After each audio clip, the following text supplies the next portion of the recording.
Walk into any preserved medieval hall, church or bridge, and the timber supporting the roof or decking may still be solid, decades or centuries after it was cut.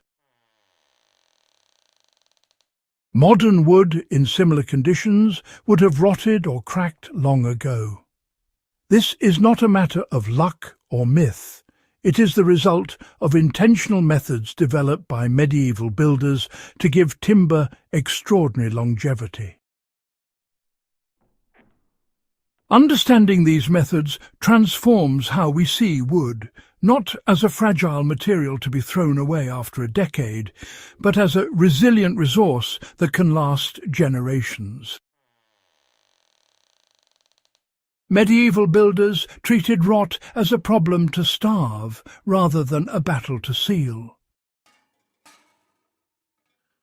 Modern construction focuses on keeping moisture out with synthetic coatings and sealants, often trapping water inside instead. Medieval builders approached rot differently. They accepted that wood would get wet, and they designed a system to remove the fungi's food supply, manage moisture, and maintain strength. This meant that timber could safely experience rain, snow, and ground contact without succumbing to decay. The principle is simple. Fungi require moisture, oxygen, and nutrients. Medieval timber was treated to remove nutrients and allow water to move freely, making decay impossible to establish. Not all wood is equal, and medieval builders knew this. Slow-grown trees with dense heartwood were chosen for structural elements. Sapwood, rich in sugars and starches, was often avoided or trimmed away because it feeds fungi. Timber was felled during winter dormancy when sap content was lowest, reducing internal sugars and moisture content. For modern applications, selecting heartwood-rich lumber and cutting or sourcing wood during dormant seasons can immediately increase durability without chemical additives. One of the most effective medieval treatments was soaking timber in water for weeks, months, or even years.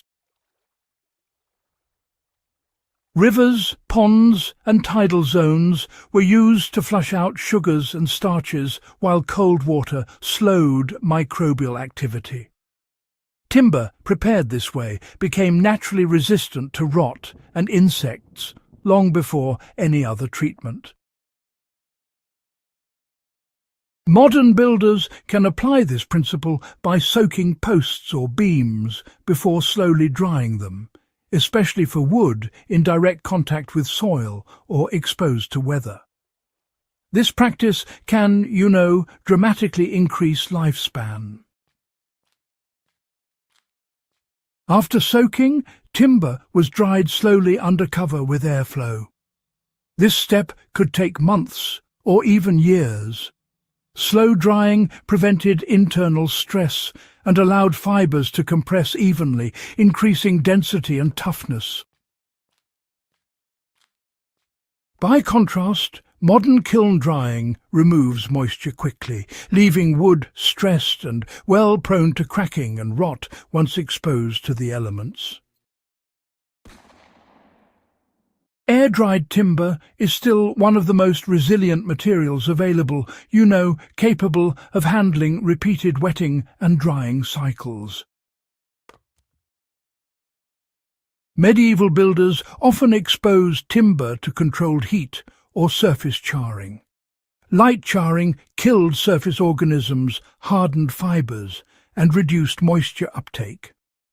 This step made subsequent protective treatments like oils or tars bond more effectively. Unlike modern coatings, which can crack and fail, this altered the wood itself, making it inherently durable. After drying and charring, timber was treated with natural oils, tallow waxes, or pine tar. Heated and applied to warm wood, these substances, well, they penetrated deeply, repelling water, deterring insects, and remaining flexible even in extreme weather. Reapplication over time allowed the wood to remain strong for decades, or honestly, even centuries. Modern applications should avoid merely brushing on cold finishes. Warmed oils or tar, applied to properly prepared wood, offer far greater protection than synthetic sealants. Design choices ensured water never lingered. Beyond treatment, medieval builders designed structures to shed water aggressively. Steep roofs, generous overhangs, elevated posts, and airflow around beams ensured that water drained quickly and timber remained dry between wettings. Water that lingers leads to rot. Water that moves through safely, well, it strengthens wood instead of destroying it. The final piece of the medieval method was maintenance. Surfaces were re-oiled or re-tarred, minor repairs addressed early, and buildings were inspected regularly. This ensured small issues never became structural failures. Modern reliance on, maintenance-free materials fails silently, but medieval practice embraced care as part of durability.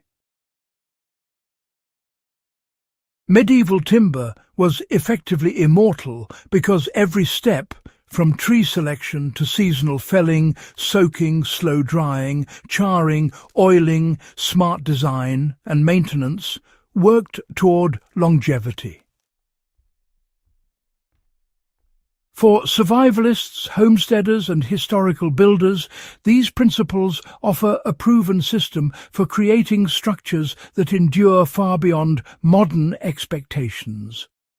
If this deep dive into medieval timber transformed your understanding of wood durability, support in the beginning by subscribing, sharing with fellow history enthusiasts, and helping preserve centuries of practical historical knowledge for future generations.